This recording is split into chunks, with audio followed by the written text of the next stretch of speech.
Hello, everyone, and welcome to the Pressure Point podcast on this lovely late Monday night that we're recording at the moment because Quinny had netball duties and we're a bit late, aren't we? That's it. Someone had to fill in when you got your little knee injury, your little graze that you've got on your knee there. If we want to put a photo up on the socials, we can do that. It's not very graphic. You'd hardly know it was there if you didn't have that big Band-Aid on it that's over-exaggerated. But yeah, I filled in for netball tonight. Took your spot in centre position, and I reckon I did quite well. Did you? Yeah. I heard we lost.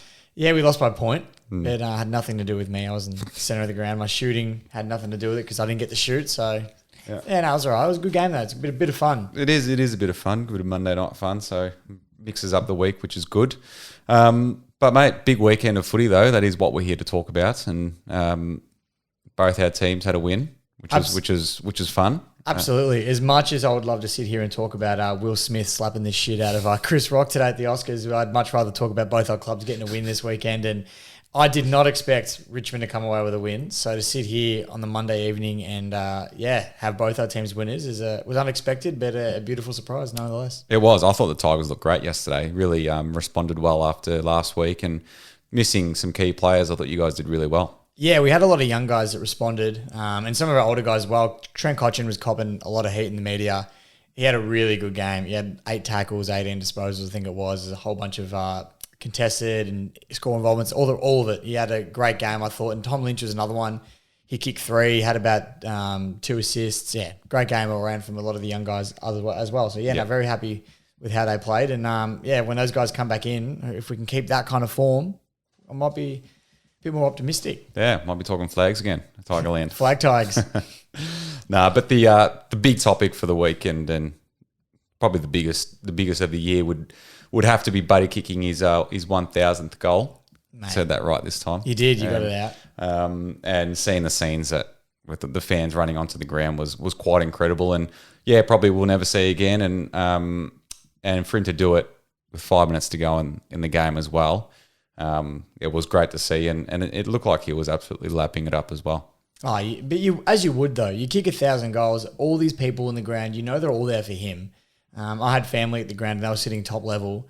They went for the last quarter. They made sure they went to level 1 just so they could get on the ground, and sure enough, they did. I mean, I think most of the stadium did get on the ground eventually, but it's an unbelievable experience. We're probably never going to see it again, and I'm just shattered it didn't happen a week later, so we could have gone to it in Melbourne, but I think it was fitting that it was at the SCG, at the home ground of the Swans, and, Buddy had his family there, his friends there. I'm pretty sure he had family from interstate and overseas flying in to watch the game, so it was, it couldn't have been more fitting. Yeah, he had to do it that night with everyone. I think his sister came down from LA, and she was leaving on Monday, so he had to do it that night, and I don't think the Sydney players were not going to let him do that. They were really looking for him in that second half, and it was great to see. I mean, he's going to go down as one of the all-time greats, if not the greatest of all time, certainly probably the greatest of the modern era. And to see him still playing and to kick a milestone like that is pretty incredible. And just looking at that photo on our screen here, it's iconic, really. It's going to go down in history as a real iconic moment of the game. Oh, it's very special. And like you said, especially in today's day and age, I mean, you see all the classics that have kicked 1,000 goals, got Gary Ablett Sr., Jason Dunstall, Tony Lockett, Plugger, we all know.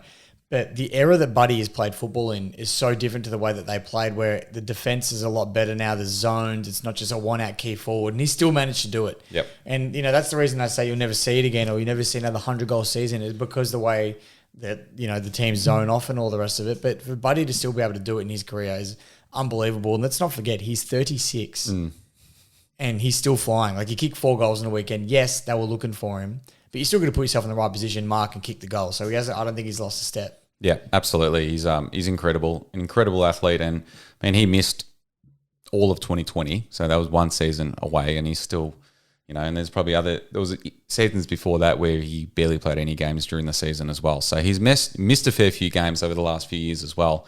In saying that, he is 36 and he's been around for 18 seasons, but mate, to still do it in this era is quite incredible, and hopefully he can go on for another year and try break some more records. I know he's pretty close to, I think, Doug Wade or Ablett Senior are next in the list. Yeah, the next 2. Yeah, but arguably missing those seasons in 2020 and a few bit before that, it's probably helped him with endurance, just because he's had that year off, break, rest the body.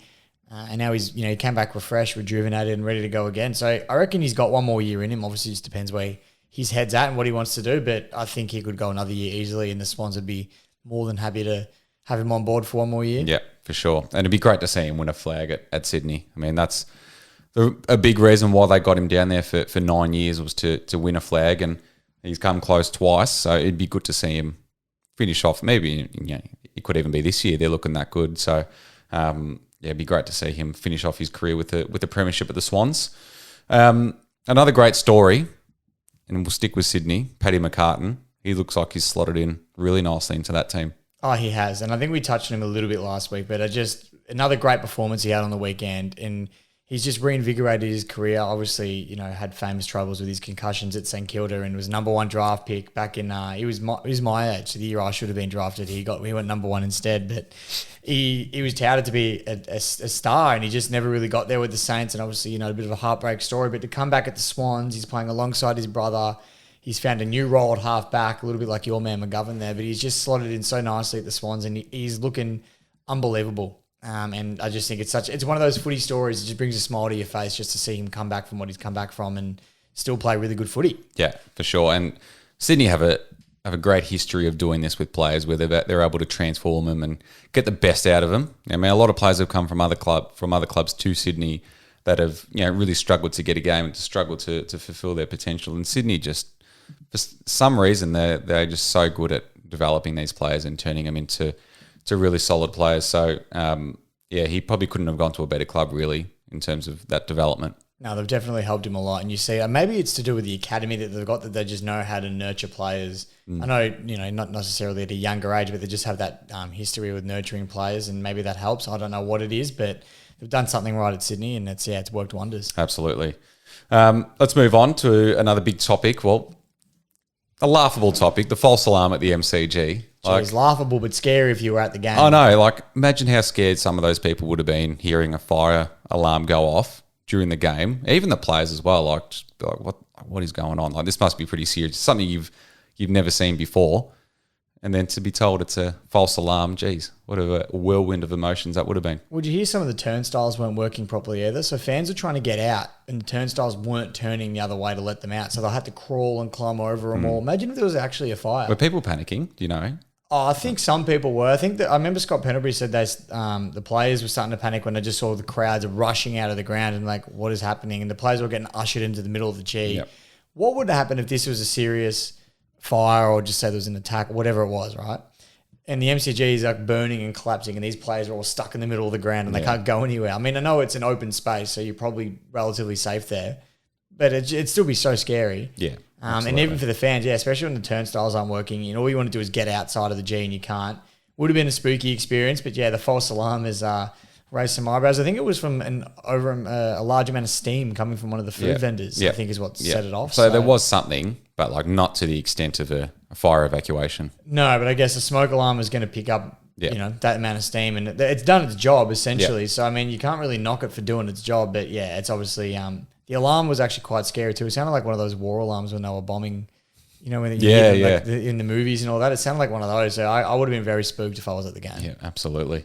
But about the game, the Pies though, they looked good. I mean, Adelaide aren't too flash, but no one really expected Collingwood to start the way they have, and they won by, I think it was 42 points, I think, in the end. So, mate, they're doing a lot of things right to start the year. Oh, they won convincingly, and that's the thing. You can only beat who's in front of you, and they've done it well. And that's all you can ask as a Collingwood fan. And your wooden spoon favourite? Yeah, I'm getting a lot of egg in my face at the moment. A lot of Collingwood supporters reminding me of that tip, which is fair enough. Let it come. I'm happy to be wrong if you guys are going to play good footy. And let me just say, I think Jack Ginnivan really shoved it in Kane Corns' face. He had another great performance. Yeah, he did. He played well. And it didn't affect him at all. And that's the best thing you can do when you face criticism in the media, is just play a good game the next week and shove it back in the face. And that's exactly what he's done.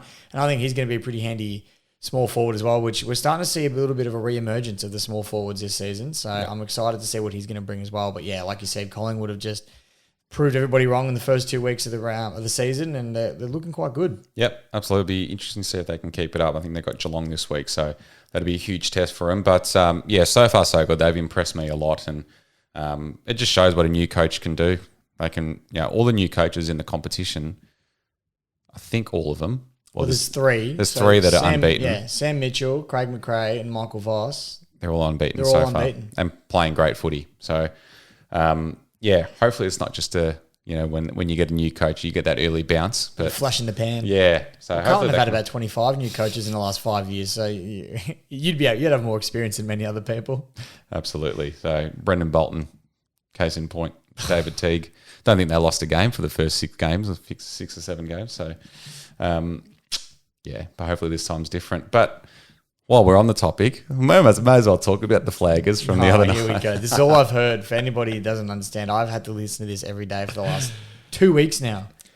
Round 1 and 2. I think the reason why we're so excited is because we just haven't seen our team play like this for a long time. Like, we've been down for so long. By round 2, it's almost season done for us. So to see us, and not just win, like we've beaten Richmond and the Bulldogs, like 2 decent teams, both expected to finish high on the ladder this year. And for us to win pretty well, even though the Bulldogs came late, but to hold on, we had our own COVID scares as well. And the coach wasn't even there. So to win that game against the Dogs at Marvel was huge, I feel. And just to see our midfield dominate with, Paddy Cripps, who's on fire, is great to see. And yes, it is only round 2, but just let us enjoy it. We haven't been able to enjoy footy for so long now. So I think to every Carlton supporter, just lap it up. Maybe let's not talk flags, but I think absolutely enjoy it for what it is at the moment. I'm going to remember you said that next time you text me tomorrow morning saying flaggers again or something like that every time a Carlton article pops up. But no, you're right. I've been in a similar situation a few years ago when we'd been pretty garbage and, we became good and I sort of started getting around it a bit like this. So I guess when the shoe's on the other foot, you tend to, ignore it. But in all fairness, you have all the right to be excited and up and about. The Blues are playing really, really exciting footy, and some of the stuff the fans are doing are actually making me laugh. It's quite funny. You listen to SEN and they'll talk about Carlton for about 5 minutes. They'll start talking about something else, and then Carlton fans will text in saying, "This is boring. Let's talk about Carlton again." And you get things like that. People ringing up going, I think I might have gone back to time. It feels like this is 1995. Like, they're just getting all around it. And it is funny to see. And obviously Carlton supporters are just loving it at the moment. Yep. But they've got every right to. The Carlton juggernaut is huge. Like, if we end up having a really good season and finishing high up the ladder, far out, like the Carlton army are going to be unstoppable, really. The fan base, like you think Richmond was obviously massive when you were dominating through those years. I think Carlton will just be just as big, if not bigger, because you can see how loyal Carlton fans have been over the shit years where we've still had over 70,000, 80,000 members. Just imagine when we're actually a decent team. Oh, it'll be huge. It'll be massive. It'll be absolutely massive. And with Italy and Greece not making the World Cup, you'll have 2 nations supporting Carlton now. So they've got no one else to follow. So they'll all be on the Carlton train. Absolutely. Oh, the stereotypes are great, aren't they? Well, you're not an Italian man supporting the Carlton Football Club. Yeah, I am. There's no denying that. But we'll have to go down to Lygon Street for a dinner then, and you can go meet them all and tell them how much you're taking the piss out of them on the podcast. No, I'll stick to Swan and I'll stick to Swan Street and Bridge Road, mate. Brilliant. But they do play the Hawks this week, the Blues, and Hawthorn have been a big surprise packet to start the season with a 10-goal thumping of Port Adelaide last week, which was easily the biggest surprise of the round, and they did it quite easily. I feel like every time they went inside 50, they were having a shot in goal, so they were incredibly efficient. And Sam Mitchell, he had the biggest job in footy, taken over from Alistair Clarkson, and he seems to has not put a foot wrong yet, and looks like he's got him going. I think one of the things that's helped them the most is the fact that there is no pressure on them to succeed this year. They're a rebuilding club, and whatever happens. There's no expectations, and I think that's arguably helping them. And you said that it was a surprise. I think it came as no bigger surprise than it did to Port Adelaide. I don't think they expected that at all, and the lack of fight that they showed in that game was really disappointing from a Port Adelaide perspective. Your back's against the wall against a team that arguably will finish bottom 4, and you've made 2 prelims in the last 2 years. You tip to potentially win a flag very soon, and then you put up this kind of performance at home where Port Adelaide never lose at home. We even said last week there's no chance Hawks beat them over there, and they've come and they've smashed them. Not even a very close win. They won by 64 points, and it was scary from a Hawthorn side of things, just how well they were playing. But yeah, and Port Adelaide would be very disappointed, and Ken Hinkley, I feel, would be feeling the heat right now. Definitely. I mean, a lot of people pick them for the flag as well, and considering where they've been the last couple of years, finishing towards the top and failing in the prelims, you thought this would be a massive year for Port Adelaide, and they just have not started well. But I don't know if you saw the stats for this game, but they dominated every single stat, like positive stat in the game. So they smashed disposals, inside 50s, all that sort of stuff. That puts you in a good position to win a game of footy. And so I don't know what went wrong, but I think Hawthorn were just way more clinical going forward. Because you look at Boak had 39, I think Ollie Wines had 37, Carl Amon had 38 touches. Like, their midfield dominated in terms of possession-wise, but I think Hawthorn were just a lot more clean and clinical going forward. Well, every time they went up there, they would mark and everything, going back, kicking goals. They just seemed to be enjoying their footy a lot more. They did. It was a lot more free-flowing. It wasn't as constricted, and you just didn't feel like they had a chip on their shoulder at all, and it really showed in the way they played. And yeah, like you said, they just smashed them in every aspect of the game. Yep, absolutely. Well, West Coast, going into their game against North Melbourne, how many players do they have out? 14, 15, something like that? I'll put it this way. I'm pretty sure before the game, players were introducing themselves to other players saw that. On the ground. That's ridiculous. When has that ever been heard of? And one thing West Coast did, which is actually quite funny, a lot of local suburban footballers like myself, I didn't do this, but in the same situation as me, were tweeting and messaging the West Coast Eagles there and saying, "Hey, I'm available this week if you need me," and all that. And West Coast put out a pretty funny tweet saying, "We really appreciate all your submissions, but the final 22 is locked in." I thought it was good that they could see the funny side of the fact that they're missing more than half their team. Yep. But the fact that they came in with the squad that they did, with people that have never played AFL football before, didn't know who they were playing with, and to come out and nearly knock off North, who, look, mind you, we're not expecting a lot from North this year, but this should have been an easy walk in the park for any club. Yeah. Yeah. I think that almost says more about North Melbourne, to be honest. Like, I don't know. I don't feel like they played very good either. I don't know if it was West Coast maybe bringing the standard down, but yeah, North didn't look great. And I feel like for a team like, we don't expect much of North this year, but we sort of do expect them to improve a little bit. So I feel like that was a great opportunity for them to really make a bit of a statement, to be like, hey, like we're improving this year. We're not going to be as bad as last year. Their experience and the quality of players that North had in comparison to West Coast was much greater. So they definitely should have won by more. Yes, they got the 4 points, which is important, but I still feel like they should have won by more. And Nick Larkey kicked 6 goals on a debutant. So I don't know, how much can you read into that? Yeah, I mean, look, Larkey, like we've said before, he can only do what he can do with what's in front of him. So not knocking that performance, but I think the team performance as a whole was poor. Like you said, they really should have spanked West Coast, used that as a percentage boost, confidence boost. But to nearly lose and have a tight game, they'd be pretty disappointed and be questioning where they're at, because we even tipped in the beginning of the year to make a big jump, not saying finals, but just a big jump in performance and improvement, and they haven't shown that yet. Yeah, no. Well, they've got Jason Horne-Francis who's looking great. He was brilliant yesterday. And even Hugh Greenwood was really good too. He was probably their best player. So they, so their new recruits are doing well, but I think there's still a long way to go at North. Alarm bells at the Kennel. Well, they're 0-2, which I don't think anyone would have expected last year. I mean, they have had a relatively tough fixture, so you can let that one slide. They had the D's round 1, and then they've had a very informed Carlton in round 2. They've got the Swans next week, who are flying at the moment. They could potentially be 0-3 as last year's grand finalists. That's not the position you want to be in as Luke Beveridge, especially with the heat that's been on you the last couple of weeks with, not playing Jamara, then playing Jamara, the whole Tom Morris saga. There's a lot of things going on at the moment. You just wonder what's going through Beveridge's head at the moment, knowing he's staring down the barrel of starting the season 0-3. Yep. I'm not saying this is the end, but do they start questioning things? Yeah, man, not many teams make finals after being 0-3, do they? History suggests it's very hard to do. I think a team, maybe Brisbane did it last year, but you need to get everything right after that. I think if any team can, it's going to be the Dogs, because we know how good the Bulldogs can be. But They've made it very hard for themselves. So, but that leads us into, we may as well jump into round 3 because the Doggies are up first against Sydney on Thursday night. Absolutely. That's a huge game. That's a huge game with the Sydney arguably the best team in the competition right now.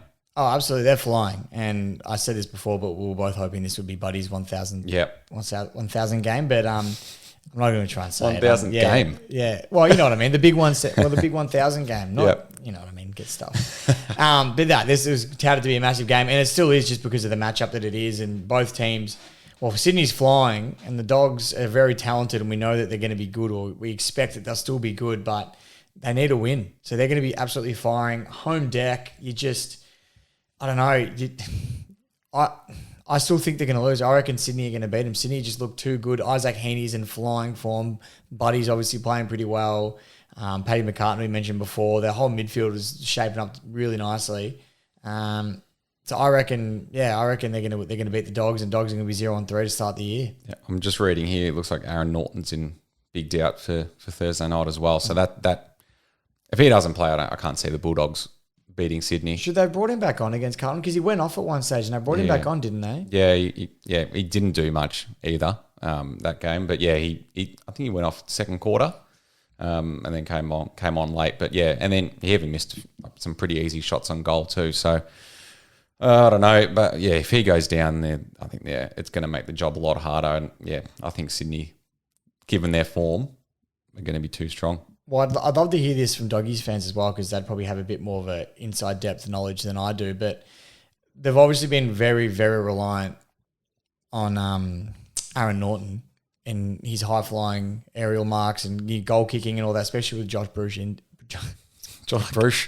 Josh Bruce. That's coming on some sort of reel later in the year. It's going to absolutely do that. Josh Bruce, with him being injured with the ACL injury, has Bevo made a mistake by not blooding Jamara Ugle-Hagan and giving him more opportunity? Because now he's going to be their key forward if Norton doesn't play, and he's got 3 games under his belt. He looked very raw last week, and that's by no fault of his own. Bevo, is kept saying he's not ready. Well, he's not going to be ready if you don't give him an opportunity. And I know he's been cracking the shits with the media for asking him about where's Jamara, but now his 2 key forwards are injured, and all he's really got is Jamara as a key forward. And he, like you said, he looks a bit fresh and underdone. Yeah, he just looks, just so thin and he's not quite at the level just yet. Just looks like he just got out muscled way too easy and kicked a nice goal last week. But yeah, I think he's still got a bit to go. Key forwards do though. I mean, they always take a bit of time to develop, but I think as a number 1 draft pick though, you sort of expect a bit more. Yeah, 100% you do. But that's also... That's why I ask, is do you think it's partly Bevo's fault for not giving him a game? Potentially, yeah. I mean, I know it's hard to knock out Bruce and Norton, but you've got to find a way to squeeze him in just to give him that game time. He's not going to get better playing in the VFL. Yeah, that's a fair point, but he's going to have to play now, I think. He played last week. That's why with Bruce out, he's just going to have to with Bruce out, he's just going to have to continue playing. If Norton goes down, that's going to make it real tough as a sole focal point. I mean, I can't see who else can really step in there. So Caleb Daniel could be your key forward if you needed him to be. Exactly. That's good humour. Good humour from you. Oh, thank you.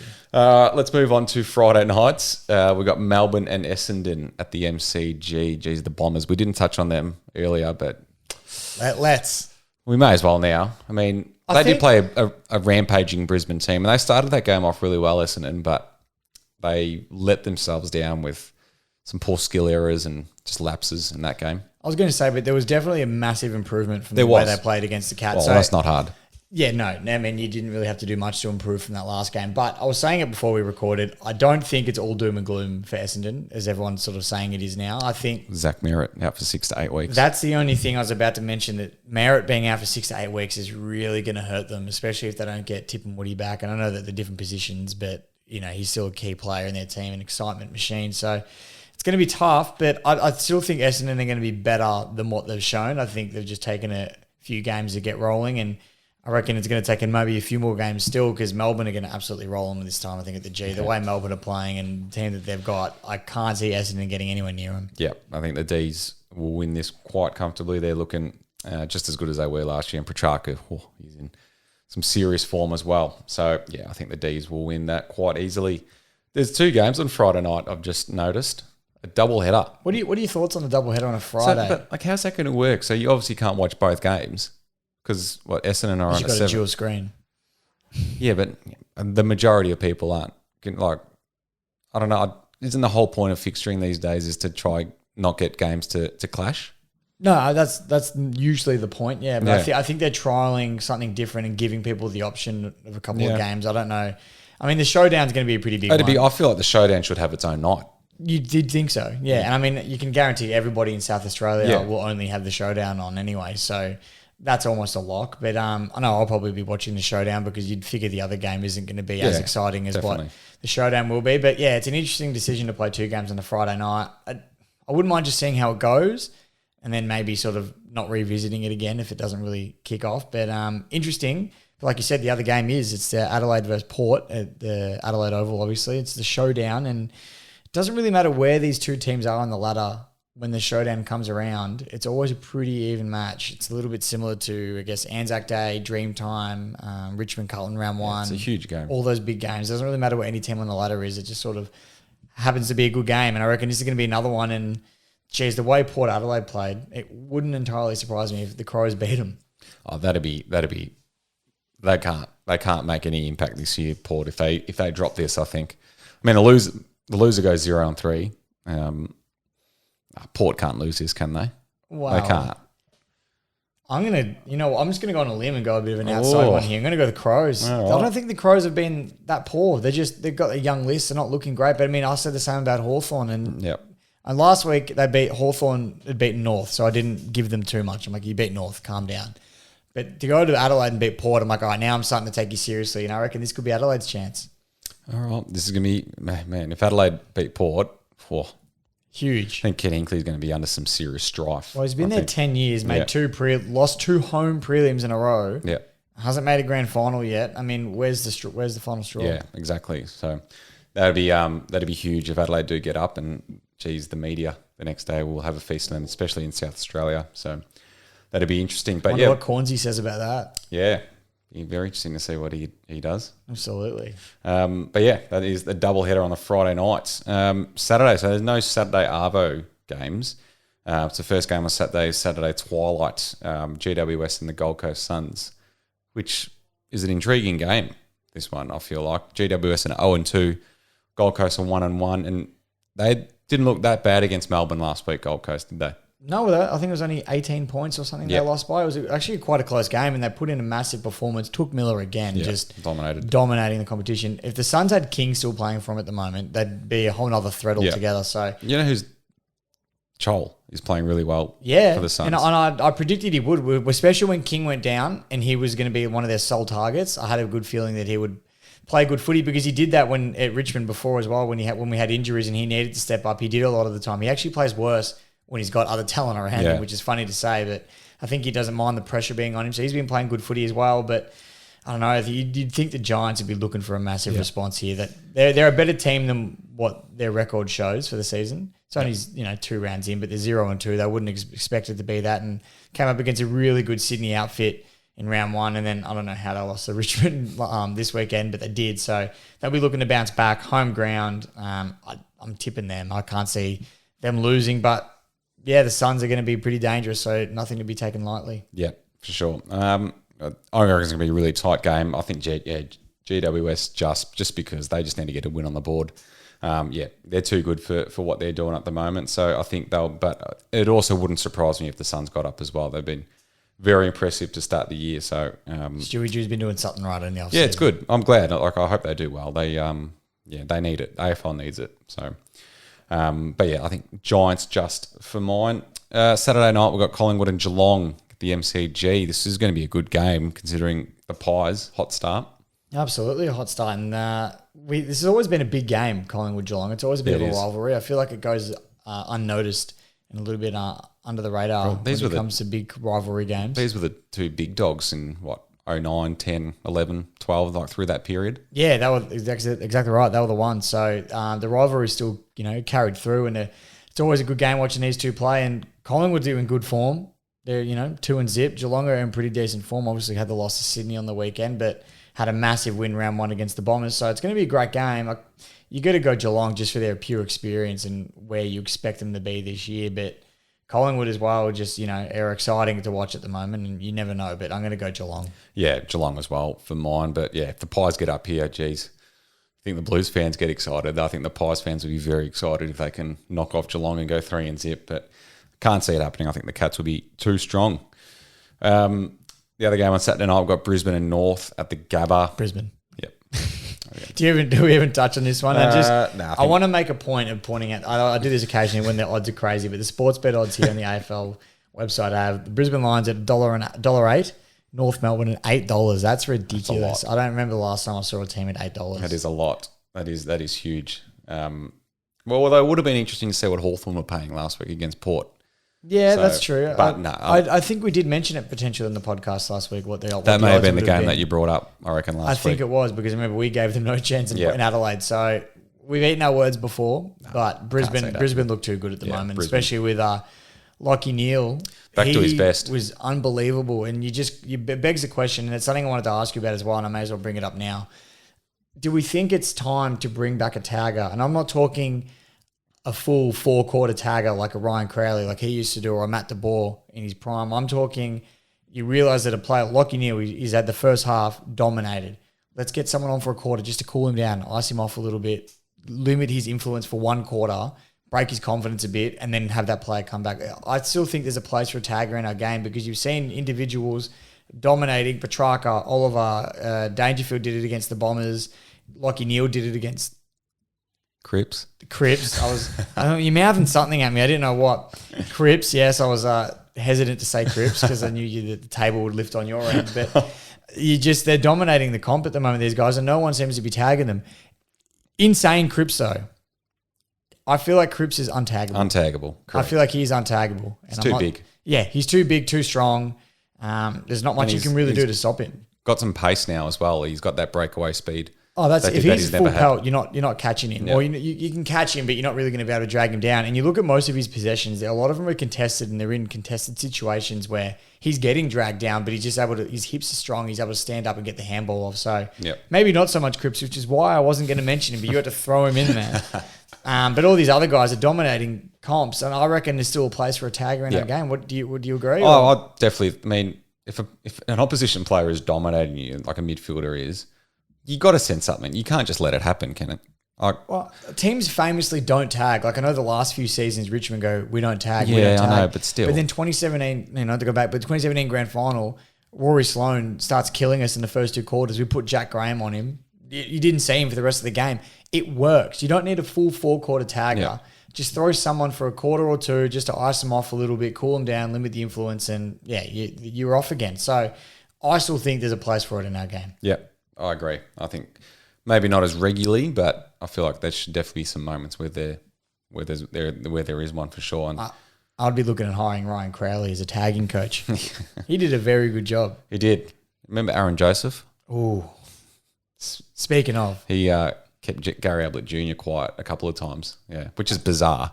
Because not many can do that. Not many can do that. And then Aaron Joseph, who, I mean... A lot of people would be saying who? I'm surprised you know him. No, I'm pretty good with my footy knowledge, man. Interesting. All right, let's move on to Sunday. Just Googling Aaron Joseph. Let's move on to Sunday, and the club that Aaron Joseph used to play for, the Mighty Blues, take on Hawthorn at the MCG in a grand final preview, some are saying.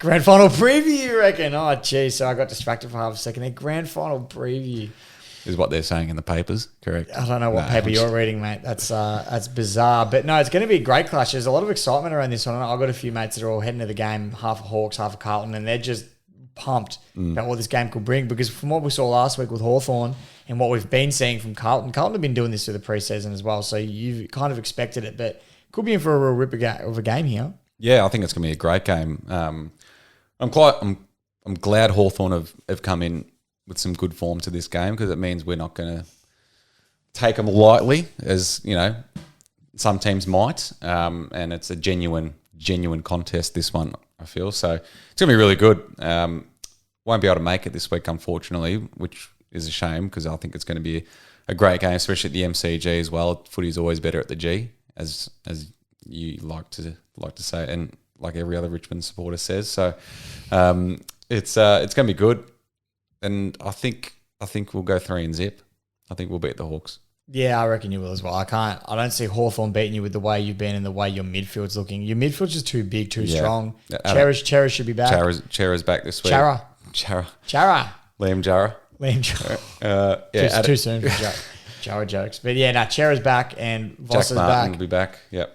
So I reckon you guys you'll get the job done here. Yeah. But just on the MCG thing, mate. Obviously, the MCG is the best place to watch the footy. That's not something no one knows, is it? That's not news to anybody. Yeah. I still travel to Marvel. I know a lot of Richmond supporters won't, but I still go there. I went to Marvel last week for the Doggies Carlton game, and the atmosphere is nothing compared to the MCG. Like it can actually be quite dull at times. A lot of the time it is. Yeah. Well, I was watching the game on the weekend, and it was during the day at Marvel, and it's weird because there's no sunlight. It just feels, but you can't open the roof because the way it was built, the way the stadium is facing. Yeah, because the sun comes in. The sun comes in the wrong way. It's a terrible designed building. Yeah.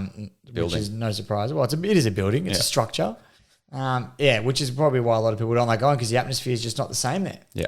No, completely agree. I'd much rather go to the MCG as well, mate. But speaking of Marvel. That's what I mean. Saints Richmond is the next game at Marvel. Which let me just start off by saying I'm sick of playing St Kilda at Marvel Stadium. I don't remember the last time Richmond played them. It is their home ground. But where's our home game? I reckon someone's going to come in and fact check me now and say that we played them there last year or something. But I don't remember playing St Kilda at the G anytime recently. The only time I can think of when you played St Kilda at the MCG was Nick Rewalt's last game. I was at that game as well, late 2017. Yep. And that's the last time I remember. I'm sure there was a time since.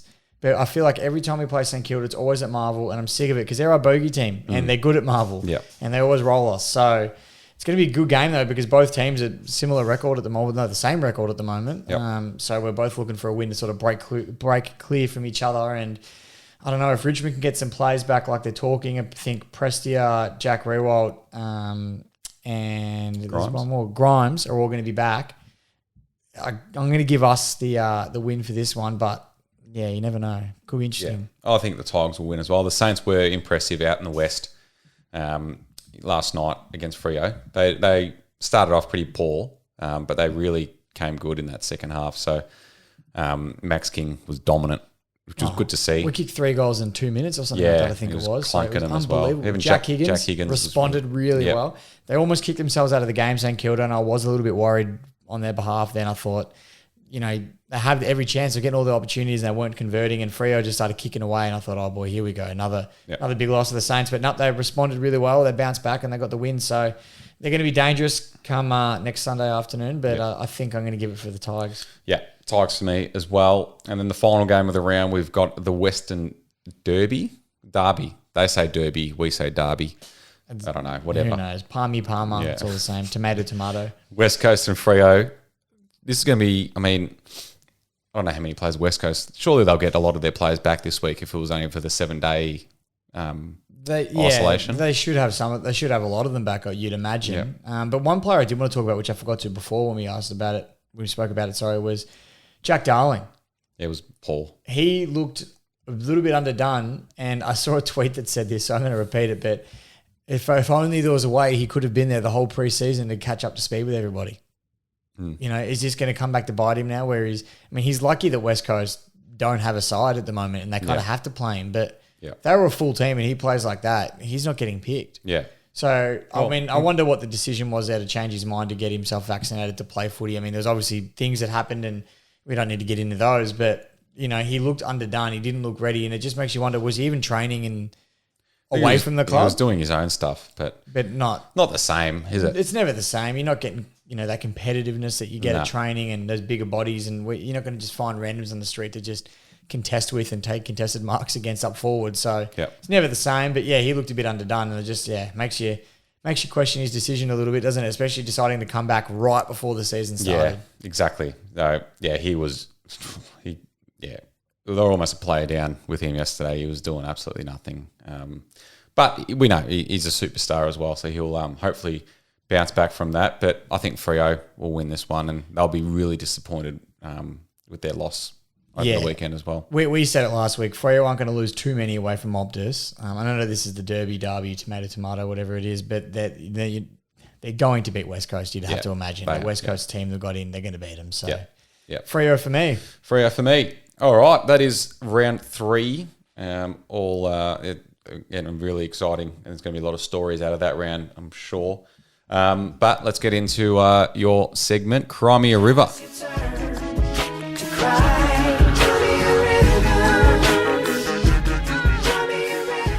But Cry Me a River this week, let me tell you, I'm very disappointed in the AFL's decision, and I've said this before as well, to count the medical sub as having a game played. So, for example, if you're a medical sub, you might not get on the ground the whole game, but it counts as you playing a game on the stat sheet. And nothing is more annoying than a debutant being named as a sub. So technically, his first game, he didn't play. Didn't get a touch, didn't get nothing. He didn't get on the ground. He was the medical sub the whole game. And for Tex Wanganeen to be picked by the Bombers this week to be the medical sub and not play at all is, well, I think disrespectful to the Wanganeen name, especially for what, Gavin did at the club. But just the debutant in general. I mean, if he's that close to being ready to play in the team, just hold him off. I'm sure there's another player that could easily be the medical sub and do just as an efficient of a job. Wait till he's ready to crack into the 22, then play him. Let him have his first game as something he's going to remember, something special. But now this poor kid's going to remember the rest of his life, his first game, he didn't play. Yeah. And I just can't. It baffles me as to why that's a thing. And I think that if you're a medical sub and you don't play, shouldn't count. Yep. And I heard one thing on SCM being brought up today, and I want to pose it to you as well. After 3/4 time, the medical sub just becomes a sub, and you can bring them on and use it as a tactical thing. That no one has to be injured after 3/4 time only, though. Yep. Do you like the sound of that? Yeah, to a certain extent. So it's not like it used to be where you had a sub the entire game. You could bring them on after the first quarter. You have to wait till 3/4 time, but both teams have the option to do so. So you're not really getting an advantage, if that makes sense. You don't have to wait for someone to be injured or anything like that. But after 3/4 time, you can bring the sub on, and that way they get a game. It just baffles me that they even count the sub as a game if they don't play. If you don't get on the ground, it doesn't count. Bizarre. In every other sport in the world, that does not count as a game. But then what? Then I guess there's that fine line where it's what if he gets brought on with 2 minutes to go and he's ran on the ground? That counts. But that's a game. He's on. Yeah, I know. But it's one of those ones where it's a bit like, oh, really? I know it technically counts, but then you could argue that this technically counts because you were picked. Yeah, but you sat on the bench the whole game. Yeah, you know what I mean. That's why it's a fine line for me. But I agree. I think I do agree with you though. I think if you come on the ground, even if it's for 30 seconds, you've technically played. You got on the ground. But if you're medical sub and you do not get on, you should not be counting it as a game. It's just a little bit disrespectful, especially as a debutant. Especially as even if that is the rule, right? Don't pick a debutant as a medical sub. It's disrespectful from the club's perspective. Yep. So it's not about that. Yep. No, completely agree, mate. Completely agree. All right, big call. You've been dwelling on this one. I can see your mind ticking. It's been racing all day. I think Gold Coast are going to finish 8th this season. Oh, a bit of a future big call. Yep. We're looking forward. I was trying to think of one for this round, but I didn't want to just say anything just for the sake of it. I just wanted to say something that I've been noticing over the first couple of weeks, and Gold Coast looked really good against Melbourne. We know how good Melbourne are. Like, they're going to smash a lot of teams this year. And Gold Coast really held their own against them, and they were impressive the week before. And I mean, I'm probably going to look so silly saying this, but I think they're probably going to finish 8th. I don't think it's out of the realm of possibilities. I've heard sillier things, like Collingwood finishing last. Or Carlton winning the flag.